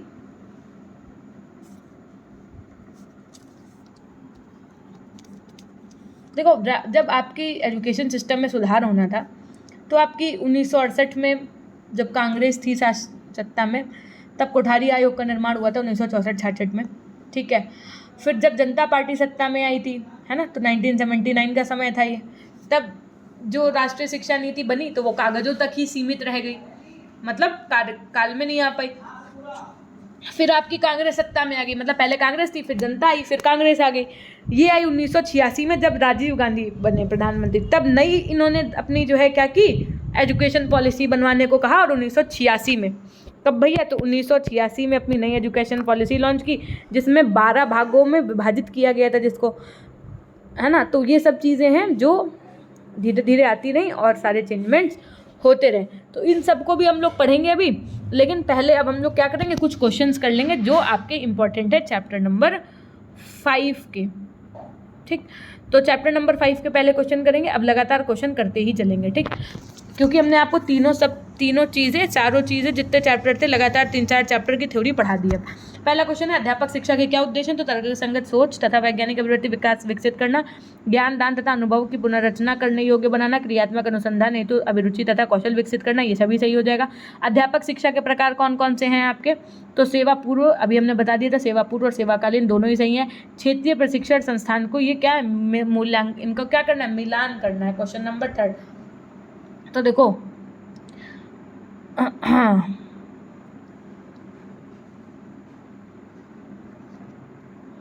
क्षेत्रीय प्रशिक्षण संस्थान, इनमें से पहली बात तो आपको पता होना चाहिए कि एक कौन सा क्षेत्रीय प्रशिक्षण संस्थान है और जिसका मुख्यालय कहाँ पर है। तो जो पूर्वी क्षेत्रीय प्रशिक्षण संस्थान है ना, इसका भुवनेश्वर में है। पश्चिमी जो क्षेत्रीय प्रशिक्षण संस्थान है इसका अजमेर में है। उसके अलावा जो आपका पूर्वोत्तर क्षेत्रीय प्रशिक्षण संस्थान है, क्षेत्रीय की बात की जा रही है ना, तो ये तो होगा नहीं, तो दक्षिण वाला नहीं, हाँ होगा क्यों नहीं, ये वाला आपका शिलोंग में, तो ऑप्शन ए ही आपका सही हो जाएगा। ठीक, क्वेश्चन नंबर 4 था केंद्रीय हिंदी संस्थान कहाँ स्थित है आपका? तो ये स्थित है आगरा में। सेंट्रल इंस्टीट्यूट ऑफ इंग्लिश कहाँ स्थित है आपका? ये आपका हैदराबाद में स्थित है। सेवाकालीन शिक्षकों का प्रशिक्षण का प्रकार हो सकता है कौन सा? तो कार्यशालाएं, पुनर्चर्या, पाठ्यचर्या, विचार गोष्ठियाँ, ये सभी सही हो जाएगा। अध्यापक शिक्षा से संबंधित समस्याएं या चुनौतियां हैं, क्या है? प्रदर्शनात्मक विद्यालयों का अभाव, शिक्षण विधियों संबंधी उसके स्वतंत्रता विहीन वातावरण, option D is the right answer. अध्यापक शिक्षा टीचर्स एजुकेशन में अलगाव की समस्या क्यों है? तो ये है विद्यालयी जीवन से, समाज से, राष्ट्रीय जीवन से, इन सभी से अध्यापक शिक्षा की गुणात्मक को प्रभावित करने वाले कारक कौन कौन से हैं? तो प्रशिक्षण संस्थानों में मानकों के अनुसार अध्यापक का ना होना, कार्यरत अध्यापकों की असंतोषजनक स्थितियां, अध्यापकों का अपने कर्तव्य का निष्ठा से पालन न करना, उपर्युक्त सभी सही हो जाएगा। क्वेश्चन नंबर 10 क्या कह रहा है? अध्यापक शिक्षा की गुणवत्ता व मानक निर्धारण संस्था कौन कौन सी हैं? क्वेश्चन नंबर 10 तो ये NCTE है भैया, टीचर्स ट्रेनिंग जो प्रोवाइड करती है। ठीक है, माध्यमिक शिक्षा पर अध्यापक शिक्षा का उद्देश्य कौन सा है? माध्यमिक शिक्षा के लिए पूछा गया है। तो शिक्षण कौशल, रुचि एवं दृष्टिकोण का विकास, कार्य अनुभव एवं व्यवहारिक ज्ञान देना, विशिष्ट विषयों के शिक्षण का कौशल, उपर्युक्त सभी सही हो जाएगा। क्षेत्रीय प्रशिक्षण संस्थान कहाँ पर नहीं है? अभी ऊपर आपने देखा था, हमने कहाँ कहाँ पर बताया था और कहाँ पर नहीं है ये बताओ। भुवनेश्वर में है, शिलोंग में भी है, मैसूर में भी है, लेकिन मुंबई में नहीं है। शिक्षण कार्य कर रहे अध्यापकों की शिक्षा को कहा जाता है? क्वेश्चन नंबर 13 तो सेवाकालीन शिक्षा कही जाती है उसको। राष्ट्रीय अध्यापक शिक्षा परिषद का प्रमुख कौन होता है? ये होता है आपका अध्यक्ष। कौन होता है भैया? तो अध्यक्ष होता है। नेक्स्ट क्वेश्चन की तरफ चलेंगे। आपका शिक्षा स्नातकोत्तर यानी कि एमएड कार्यक्रम की अवधि को निम्न में से कौन से वर्ष के विनियम रेगुलेशन के द्वारा NCTE ने 2 वर्षों तक बढ़ा दिया है? तो ये आपका हो जाएगा 2014 में ऐसा हुआ। कथन क्या कह रहा है कि शिक्षक को शिक्षा प्रणाली के मूलभूत सुधारों के केंद्रों में होना चाहिए। तर्क क्या कह रहा है कि शिक्षक राष्ट्र की अर्थव्यवस्था की अगली पीढ़ी को आकार देते हैं। तो करेक्ट आंसर आपका क्या हो जाएगा? ए सही है, लेकिन आर गलत है आपका। ठीक, अर्थ ये इसका सही तर्क नहीं है, मतलब जो आपका असर्शन दिया हुआ है उसका सही रीज़न आपका ये नहीं, इस वजह से ए सही है लेकिन आर गलत है। एक प्रभावी शिक्षक की पहचान करने में कौन से शिक्षक का व्यवहार मदद करता है? छात्र सीखने व समझने को सुनिश्चित करे, बस। एक प्रभावी शिक्षक के लक्षण क्या होते हैं? सकारात्मकता, अनुकूलन, रचनात्मकता। तो क्या हो जाएगा आपका करेक्ट आंसर यहाँ पे? ऑप्शन डी सही हो जाएगा। कौन संगठन मानता है कि शिक्षक शिक्षा में क्षमता, गुणवत्ता और पहुंच के लिए सबसे अधिक प्रभावशाली शक्ति बल है? तो यूनेस्को। शिक्षक से संबंधित समस्याएं, खराब वेतन, खराब कार्यदशाएं, गुणवत्तापूर्ण शिक्षक की अत्यधिक कमी, तो उपयुक्त सभी सही हो जाएगा। उच्च शिक्षा में बनाए रखने के लिए UGC का प्रयास क्या है? IQAC। उच्च शिक्षा को बनाए रखने के लिए UGC का प्रयास है, IQAC। लॉकडाउन के दौरान शिक्षकों के लिए UGC द्वारा क्या पहल की गई थी? ये की गई थी फैकल्टी इंडक्शन प्रोग्राम की, ऑनलाइन विषय वस्तु प्रदान करना, ऑनलाइन शिक्षा को बढ़ावा देना, उपयुक्त सभी। सेवारत शिक्षक को प्रशिक्षित किया जाता है पुनर्चर्या के द्वारा, अभिविन्यास पाठ्य द्वारा, ऑप्शन डी सी सही हो जाएगा आपका दोनों। किस विश्वविद्यालय ने सर्वप्रथम एमएड 1936 की शुरुआत की थी? तो ये की थी बम्बई विश्वविद्यालय ने एमएड 1936 में शुरुआत। किस विद्यालय में सर्वप्रथम बीएड, यानी कि जो बीएड समझो कब से चल रहा है? 1932 से चल रहा है ना। तो सबसे पहले किसने शुरुआत की थी? ये की थी आपकी आंध्र विश्वविद्यालय ने। किसने? आंध्र विश्वविद्यालय ने। नेक्स्ट गुणवत्ता आंदोलन के पिता किसे कहा जाता है? क्वेश्चन नंबर 26 ई डेमिंग को कहा जाता है। शिक्षण प्रतिमान का कौन सा तत्व शिक्षक छात्र संबंध से संबंधित है? क्वेश्चन नंबर 27 बताइए। Option C is the right answer, सामाजिक प्रणाली। ओके। शिक्षकों के प्रदर्शन मूल्यांकन प्रणाली का उद्देश्य क्या है? पेशेवर अधिगम और विकास को बढ़ावा देना। उच्च शैक्षिक स्तर पर शिक्षकों के मूल्यांकन प्रदर्शन के लिए यूजीसी ने किस प्रणाली का निर्माण किया है? PBAS फुल फॉर्म आप लोग कमेंट सेक्शन में बताएंगे। शिक्षक शिक्षा के लिए एक शोधकर्ता के लिए निम्न में से कौन सा कौशल सबसे महत्वपूर्ण है? तो कड़ी मेहनत करने की क्षमता। ERIC का full form educational resource informational centre. समग्र शिक्षक शिक्षा कार्यक्रम प्रदान किया, ये किया था क्षेत्रीय संस्था की शिक्षा ने। शिक्षक शिक्षा तथा संसाधन प्रबंध की विकासशील देश में समस्या अपर्याप्त वित्त भी है, राजनीतिक व्यवस्था भी है, उच्च संस्था नेतृत्व में भाग लेना भी है, तो ये सभी सही हो जाएगा। किसने शिक्षक को जलते हुए दिए की तरह कहा है? तो शिक्षक को जलते हुए दिए की तरह प्रोफेसर यशपाल ने कही है। बहुत बड़ी बात कह दी। किसने शिक्षक को जलते हुए दिए की तरह कहा है? बहुत बड़ी बात कही है प्रोफेसर यशपाल ने। क्वेश्चन नंबर है आपका उसके बाद में 35, एक शिक्षक की भूमिका क्या है? यही समझ जाए तो फिर क्या बात है ना? क्या है? शिक्षार्थियों को प्रेरित करना, मूल्यांकन करना, शिक्षित करना, ये सभी। शिक्षक शिक्षा के सिद्धांत, सीखने का सिद्धांत, रुचि का सिद्धांत, प्रेरणा का सिद्धांत, तो आपका क्या हो जाएगा? ये सभी। राष्ट्रीय शिक्षक शिक्षा रूपरेखा 2021 का प्रस्ताव नाम क्या है? NCFT national curriculum framework for teacher education 2021। शिक्षक शिक्षा के लिए राष्ट्रीय पाठ्यचर्या की रूपरेखा। शिक्षक शिक्षा की प्रमुख समस्याएं कौन कौन सी है? विविध स्तरीय प्रशिक्षण में संपर्क न होना, अध्यापक प्रशिक्षण का जीवन से सह संबंधित न होना, प्रशिक्षण पाठ्यक्रमों में संकीर्णता का होना, या फिर ये सभी। तो करेक्ट आंसर हो जाएगा आपका ये सभी। एक शिक्षक के लिए सबसे महत्वपूर्ण क्या होता है? सोचिए भाई, एक टीचर के लिए सबसे इंपॉर्टेंट है बच्चों की कठिनाइयों को दूर करना। शिक्षक प्रशिक्षण क्यों आवश्यक है? यानी कि टीचर्स की ट्रेनिंग क्यों आवश्यक है? हम तो ऐसे ही पढ़ाने लगे हैं, क्यों हम करें? BEd क्यों करें? DLEd क्यों करें? MAd? तो पहली बात तो स्वयं को व्यक्त करने की कला आनी चाहिए, यानी कि आपको चीज़ें आती हैं लेकिन आप उसको किस तरीके से प्रेजेंट कर रहे हैं बच्चों के समक्ष, ये आना चाहिए। कक्षा प्रबंध का कौशल होना चाहिए, क्लास को मैनेजमेंट का तरीका पता होना चाहिए, प्रशिक्षण सत्र स्कूल प्रबंधन और स्कूल संगठन के तरीकों के नियमितीकरण को समझने में मदद करते हैं, ये सभी आपका सही हो जाएगा। नेक्स्ट चैप्टर जो है आपका चैप्टर नंबर 6, जिसमें आप भारत में दूरस्थ शिक्षा एवं मुक्त शिक्षा से संबंधित जो नवीन मुद्दे हैं उनके विषय में पढ़ेंगे, है ना। जो कौन सा है आपका चैप्टर नंबर 6, इससे रिलेटेड जितने भी MCQs होंगे वो हम लोग कर रहे होंगे फटाफट से एकदम। पहला क्वेश्चन क्या कह रहा है? दूरस्थ शिक्षा के अन्य नाम क्या हैं आपके? तो पहली बात तो पत्राचार, स्वतंत्र और पर शिक्षा, ये सभी आपका सही हो जाएगा। उसके अलावा दूरस्थ शिक्षा एक प्रकार से कौन सी शिक्षा है आपकी? औपचारिक शिक्षा के अंतर्गत आएगी। दूरस्थ शिक्षा में शिक्षण अधिगम प्रक्रिया संचालित होती है विद्यार्थी की सुविधा अनुसार, विद्यार्थी अपनी गति के अनुसार, विद्यालय के प्राप्त समय के अनुसार। Option D is the right answer here. परिभाषा, दूरस्थ शिक्षा के अर्थ में उस शिक्षण अधिगम प्रक्रिया से है जिसका स्थान, समय के आयाम शिक्षण अधिगम के बीच हस्तक्षेप करते हैं। किसने दी? माल्कम आदिशेषिया। दूरस्थ शिक्षा कार्यक्रम को गाइडेड डिडैक्टिक कम्युनिकेशन की संज्ञा किसने दी? होलबर्ग ने दी। उसके बाद में क्या? मूर के अनुसार दूरस्थ शिक्षण के आयाम क्या हैं? मुरे के अनुसार दूरस्थ शिक्षण के आयाम क्या हैं आपके? शिक्षण व्यवहार अधिगम व्यवहार से पृथक रहता है। पत्राचार पाठ्यक्रम, मुखाभिमुख शिक्षण जो शिक्षण प्रणाली का एक अंग है। संपर्क कार्यक्रम, शिक्षण अधिगम के लिए अन्य माध्यमों का प्रयोग करना जैसे audio visual aids, computer etcetera. तो मुरे के अनुसार दूरस्थ शिक्षण के आयाम क्या हैं? ये सभी हैं, ठीक है। किसने अपनी परिभाषा में स्व अध्ययन व शैक्षिक संप्रेषण हेतु विभिन्न साधनों के दूरस्थ शिक्षा के पक्षों का उद्धृत किया गया है?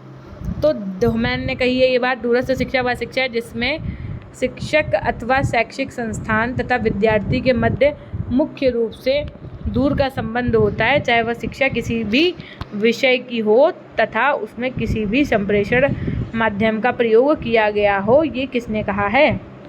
ये कहा है इग्नू ने, ठीक है। दूरस्थ शिक्षा की विशेषता क्या है आपकी? तो एक जन शिक्षा उसके बाद में विद्यार्थी केंद्रित, कम खर्चीली, ये सभी है। इग्नू की स्थापना कब हुई, कितने बार आपको मैं बता चुकी हूँ आपके 20 सितंबर 1985। दूरस्थ शिक्षा में प्रयुक्त होने वाले माध्यम मुद्रित, अमुद्रित, ICT, option D is the right answer. सभी अनुदेशनात्मक प्रणाली के अंग आपके मुखाभिमुख परामर्श सत्र, टीवी प्रसारण, इंटरनेट आधारित कार्यनीति, ये सभी। दूरस्थ शिक्षा की सीमाएं आपकी कौन कौन सी हैं, तो दूरस्थ शिक्षा की सीमाएं आपकी प्रयोगात्मक कार्य की अवहेलना, अध्ययन केंद्रों की सीमित उपलब्धता, व्यक्तिगत संपर्क की अवधि कम होना, option D is the right answer. NIOS की स्थापना कब हुई, क्वेश्चन नंबर 14, तो NIOS की स्थापना हुई थी आपकी 1989 में, ठीक है। क्वेश्चन नंबर 15 है NIOS एक क्या है, तो NIOS है एक स्वायत्त संगठन। क्वेश्चन नंबर 16 क्या है आपका, ODL क्या है, ओपन डिस्टेंस लर्निंग। यहाँ पे ओपन की स्पेलिंग ही गलत कर दी है इन्होंने, है ना, खैर यहाँ पे सही कर लीजिएगा, ओपन है ये, ठीक। राष्ट्रीय मुक्त विश्वविद्यालय शिक्षा संस्थान के शैक्षिक कार्यक्रम कौन कौन से हैं आपके, तो व्यावसायिक शिक्षा, मुक्त बुनियादी शिक्षा कार्यक्रम, माध्यमिक व उच्च माध्यमिक शिक्षा, ये सभी। मुक्त विश्वविद्यालय की संकल्पना किसने दी थी, किसने दी थी मुक्त विश्वविद्यालय की संकल्पना, बताया हमने आपको था अभी, हैरल्ड विल्सन ने, ठीक है, हैरल्ड विल्सन ने दी थी। किसकी संकल्पना, मुक्त विश्वविद्यालय की। भारत में मुक्त विश्वविद्यालय की स्थापना हेतु सुझाव किस समिति ने दिया था, क्वेश्चन नंबर 19, ये दिया था माधुरी शाह समिति 1982 में। भारत में प्रथम मुक्त विश्वविद्यालय की स्थापना कहाँ हुई, क्वेश्चन नंबर 20, तो ये हुई थी आपकी हैदराबाद में। इग्नू का संगठनात्मक ढांचा है संगठनात्मक ढांचे में शामिल है, इग्नू के संगठनात्मक ढांचे में क्या शामिल है, तो योजना परिषद, प्रबंध निकाय, विद्या परिषद, ये सभी। दूरस्थ शिक्षा का उद्देश्य क्या है, इसका उद्देश्य है ज्ञान प्राप्ति के इच्छुक व्यक्तियों को शिक्षा के अवसर उपलब्ध कराना, कम खर्च में उत्तम शिक्षा प्रदान करना, रोजगार में लगे व्यक्तियों को शिक्षा प्राप्त करने का अवसर प्रदान करना, option D is the right answer. Question number 23,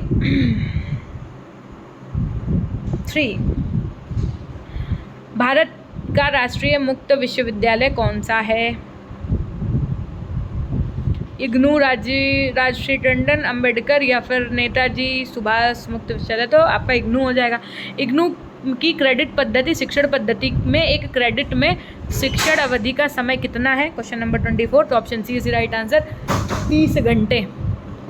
देखिए इग्नू की क्रेडिट पद्धति में एक क्रेडिट में शिक्षण अवधि का समय कितना होता है, क्वेश्चन नंबर 24, 30 घंटे। स्वतंत्रता के बाद भारत में उच्च शिक्षा के लिए निम्न में से कौन सा विकासवाद का उदाहरण है, क्वेश्चन नंबर 25, तो ये है आपका दूरस्थ शिक्षा। भारत में पत्राचार शिक्षा शुरू करने का श्रेय किसे जाता है, आपके भारत में पूछा जाए तो KL श्रीमाली जी को जाता है, ठीक है। भारत में यदि पूछा जाएगा तो KL श्रीमाली जी को जाता है। इग्नू द्वारा शुरू किया गया पहला शैक्षिक चैनल आपका कौन सा था, ये था ज्ञान दर्शन। कौन सा विश्वविद्यालय भारत में ICT आधारित शिक्षण अधिगम में अग्रणी है, क्वेश्चन नंबर 28, तो ये है आपका इग्नू, ठीक है। पीपल्स यूनिवर्सिटी के नाम से कौन सा विश्वविद्यालय प्रचलित है, आपका पीपल्स यूनिवर्सिटी, ऑप्शन है इग्नू। 2013 में किस परिषद को भंग कर दिया गया, 2013 में आपके दूरस्थ शिक्षा परिषद DEC को भंग कर दिया गया। दिए गए कथनों में से सही विकल्प को छांटना है। क्वेश्चन नंबर 31 देखो, तो यहाँ पर आपको क्या करना है, कथन के साथ में इस चीज़ों को मैच करना है। तो पहला क्या कि भारत में दूरस्थ शिक्षा ने औपचारिक शिक्षा को प्रतिस्थापित कर दिया, ऐसा थोड़ी ना कि प्रतिस्थापित कर दिया है कि नहीं अब सारे स्कूल कॉलेज ही बंद हो गए, भाई जिसको ज़रूरत है वो ओपन एजुकेशन के थ्रू पढ़ रहा है, तो ये तो गलत हो गया। दूसरा है कि दूरस्थ शिक्षा की लागत को कम करती है, हाँ ये बात सही है, तो option D is right answer. Question number 32 है आपका, भारतीय परिस्थिति में दूरस्थ शिक्षण संस्थान ज़्यादातर किस रूप में कार्य कर रहे हैं आपके, ये कर रहे हैं दोहरी प्रणाली संस्थान के रूप में। मुक्त दूरस्थ शिक्षा कोर्स को मान्यता प्रदान करने का नियामक प्राधिकारी निम्न में से किसके पास है, तो DEB के पास है। दूरस्थ शिक्षा ब्यूरो यानी कि DEB, डिस्टेंस एजुकेशन ब्यूरो की स्थापना कब की गई थी, तो ये की गई थी आपकी 2012 में। दूरस्थ अधिगम की सबसे महत्वपूर्ण विशेषता ये है कि शिक्षण वहाँ होता है जहाँ पर क्या हो, तो जहाँ पर शिक्षक व छात्र अलग अलग समय और स्थान पर होते हैं। दूरस्थ शिक्षा का प्रारंभिक तरीका क्या है, वीडियो कॉन्फ्रेंसिंग, ये है आपका पत्राचार के माध्यम से शिक्षा। मुक्त दूरस्थ शिक्षा ODL, ओपन डिस्टेंस लर्निंग और ऑनलाइन कार्यक्रम के उद्देश्य क्या हैं आपके, तो ये हैं उच्च शिक्षा के आधुनिक सुलभ बनाना, सकल नामांकन अनुपातित GR में वृद्धि करना, आजीवन अधिगम के अवसर प्रदान करना, उपर्युक्त सभी आपका सही हो जाएगा। ठीक है। तो यहाँ पर आ जाएगा, हो जाएगा आपका उपर्युक्त सभी। ठीक, दूरवर्ती शिक्षा में अनुदेशात्मक संवाद क्या होता है आपका, क्वेश्चन नंबर 38। तो option D is the right answer, संरचित और संवेदात्मक। भारत में दूरस्थ शिक्षा का प्रारंभ कब हुआ था आपका, तो ये हुआ था 1962 में। दूरस्थ शिक्षा का जनक किसे माना जाता है, तो ये माना जाता है आपके आइजैक पिटमैन। ठीक, ओके। चैप्टर नंबर 7 से रिलेटेड जितने MCQs होंगे हम लोग वो करने जा रहे होंगे, तो बने रहिएगा क्लास में एंड तक। ठीक है, फटाफट से कंप्लीट करेंगे सारे क्वेश्चंस को। पहला क्वेश्चन आपका क्या कह रहा है, तकनीकी एवं व्यावसायिक शिक्षा का अर्थ क्या है आपका, तो तकनीकी शिक्षा एवं व्यावसायिक शिक्षा का अर्थ क्या है आपका, तो वो शिक्षा जो व्यक्ति को किसी कार्य का व्यवसाय कुशल बनाती हो, जीविकोपार्जन दे, व्यावसायिक चेतना जागृत करे। Option D is right answer.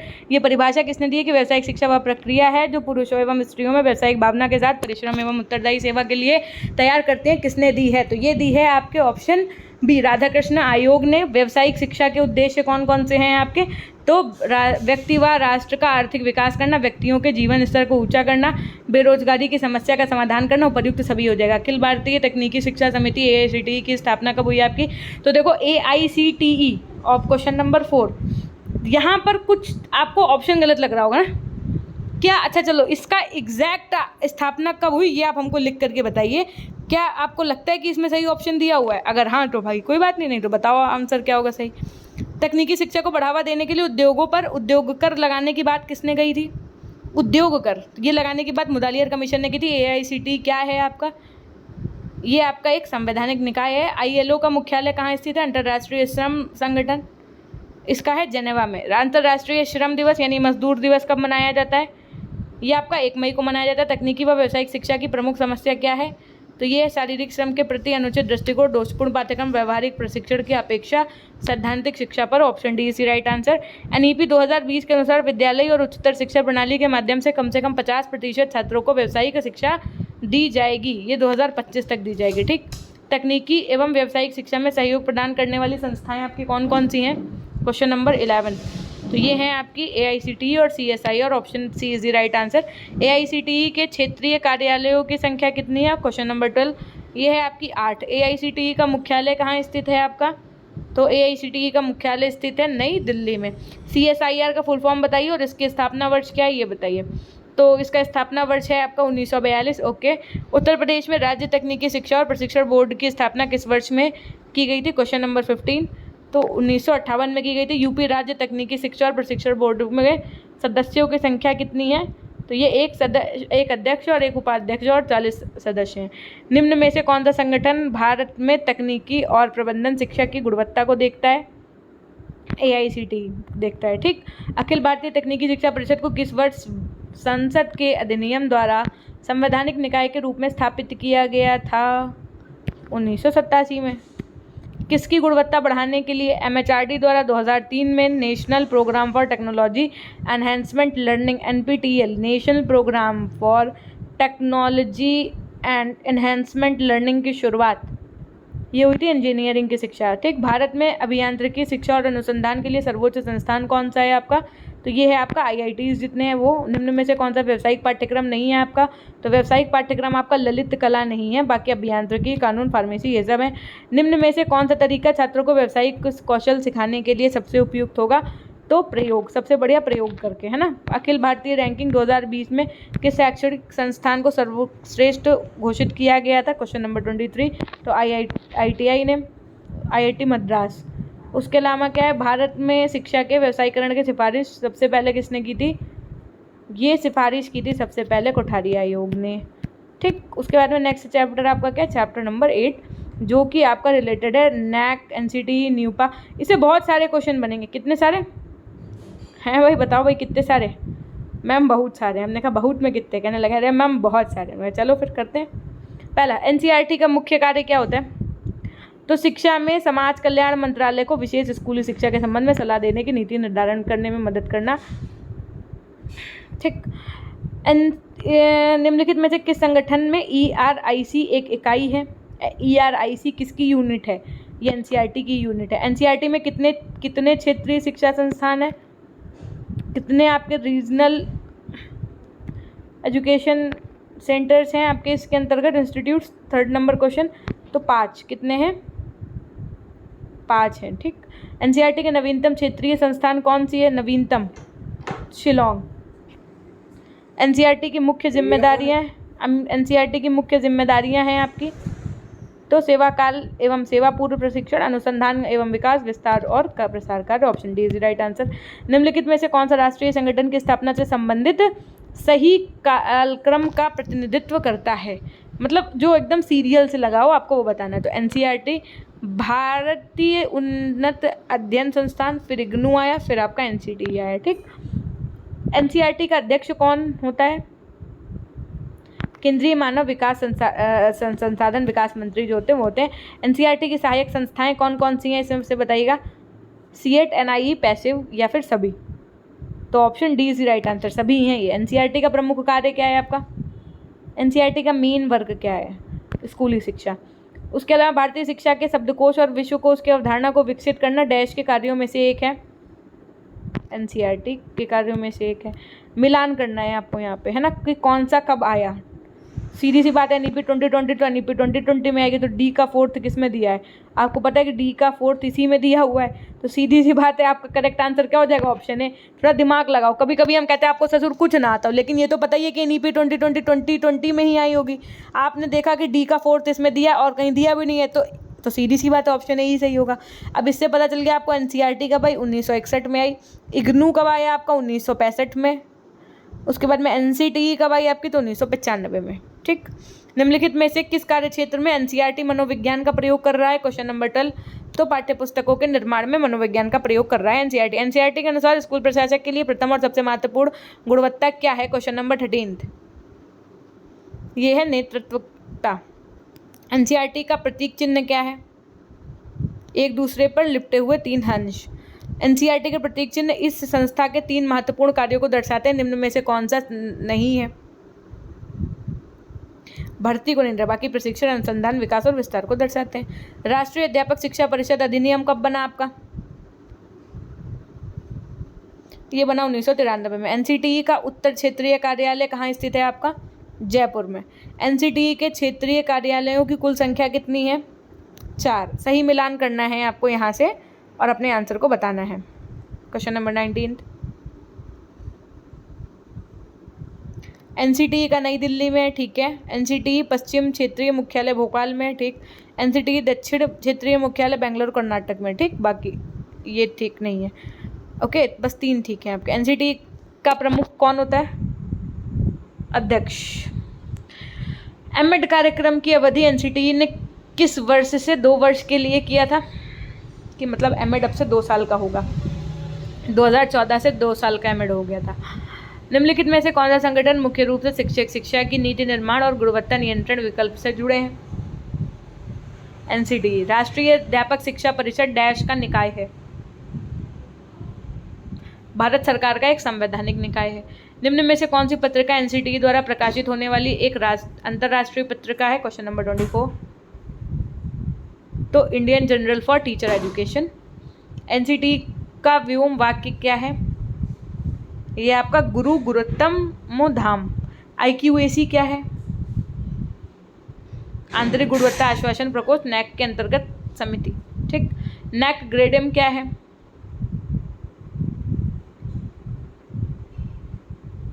उच्च शिक्षण संस्थानों को मान्यता प्रदान करना। Only option B is right answer. ठीक। राष्ट्रीय मूल्यांकन और प्रत्यायन परिषद के बारे में कौन सा कथन सही है? Question number 28। तो ये एक स्वायत्त संस्था है। नैक द्वारा मूल्यांकन एवं प्रत्यायन में जिन बिंदुओं का ध्यान रखा जाता है वो क्या है? नवाचार, शिक्षण अधिगम तथा मूल्यांकन, छात्र सहायता एवं प्रगति। ये सभी आपका सही हो जाएगा। 30 नंबर क्वेश्चन क्या कह रहा है? न्यूपा क्या है आपका? न्यूपा है आपका एक वित्त पोषित विश्वविद्यालय। ठीक। न्यूपा के अंतर्गत डीआईएसी क्या होता है? तो न्यूपा के ही अंतर्गत आपका district information system for education आता है, जिसे आप डीआईएसी के नाम से जानते हैं। क्वेश्चन नंबर 32 है आपका, राष्ट्रीय शैक्षिक आयोजना एवं प्रशासन विश्वविद्यालय में के कितने केंद्र हैं? 2 केंद्र हैं। ठीक है। न्यूपा की स्थापना कब हुई आपकी? ये हुई थी 1962 में। न्यूपा की स्थापना में किस संस्था का महत्वपूर्ण योगदान है? यूनेस्को का। एजुकेशनल प्लानिंग एंड एडमिनिस्ट्रेशन त्रैमासिक पत्रिका प्रकाशन किस संस्था द्वारा किया जाता है? न्यूपा के द्वारा। विद्यालयी शिक्षा सुधार हेतु राज्य स्तर पर स्थापित संस्था कौन सी है आपकी? SCRT है। SCRT का संगठन कितने स्तर में होता है? 3 स्तरों में होता है। SCRT की सहयोगी संस्थाएं कौन सी हैं? तो राज्य आंग्ल भाषा शिक्षण संस्थान, राज्य शिक्षा संस्थान, मनोविज्ञानशाला, ये सभी सही हैं। राज्य आंग्ल भाषा शिक्षण संस्थान का मुख्यालय कहाँ है? ये है आपका प्रयागराज में। राज्य हिंदी शिक्षा संस्थान का मुख्यालय स्थित है कहाँ पे? ये स्थित है आपका वाराणसी में। मनोविज्ञानशाला और निर्देशन विभाग कहाँ स्थित है? प्रयागराज में। SCRT में प्रशासन का सबसे बड़ा अधिकारी कौन होता है? परिषद निदेशक। डाइट की स्थापना क्यों की गई? प्राथमिक शिक्षा की गुणवत्ता संवर्धन हेतु। डाइट की स्थापना किस शिक्षा नीति के तहत हुई? ये हुई आपके 1986 के तहत। डाइट का मुख्य कार्य क्या होता है? सेवारत शिक्षकों के लिए प्रशिक्षण, सेवा पूर्व प्रशिक्षण देना, प्रौढ़ शिक्षा कार्यक्रम सभी। CRC BRC का संबंध किस संस्था से है? डाइट से। निम्न में से किस संस्थान को जनपद स्तर और पर प्राथमिक और बुनियादी विद्यालयों के सेवारत शिक्षकों की जिम्मेदारी सौंपी जाती है? ये सौंपी जाती है न्यूपा को। डाइट योजना कब शुरू की गई? 1987 को। जिला शिक्षा एवं प्रशिक्षण संस्थान में कितने भाग हैं? 10। ठीक। फिर देखो, राष्ट्रीय शिक्षा नीति 1986 के अंतर्गत शिक्षा की गुणात्मक वृद्धि हेतु किसकी स्थापना की गई? तो CTE, डाइट और IASC सभी की। यहाँ से आपका ये वाला चैप्टर भी हो जाता है कंप्लीट। अब जो आपका चैप्टर शुरू होना है वो रिलेटेड होने वाला है आपका यूनिवर्सलाइजेशन ऑफ एलिमेंट्री एजुकेशन। ठीक, चैप्टर नंबर 9। लेकिन इसको अब हम करवा रहे होंगे आपको नेक्स्ट वीडियो के माध्यम से, है ना। तब तक के लिए जितने हमने, देखो अभी तक आपको एक क्लास दी है जिसमें सारे फुल फॉर्म करवा दिए हैं। ठीक, उसके बाद में हमने एक क्लास दी जिसमें चैप्टर 4 तक पढ़ाया था, फिर एक क्लास दी ये वाली जिसमें 8 तक पढ़ा दिया है।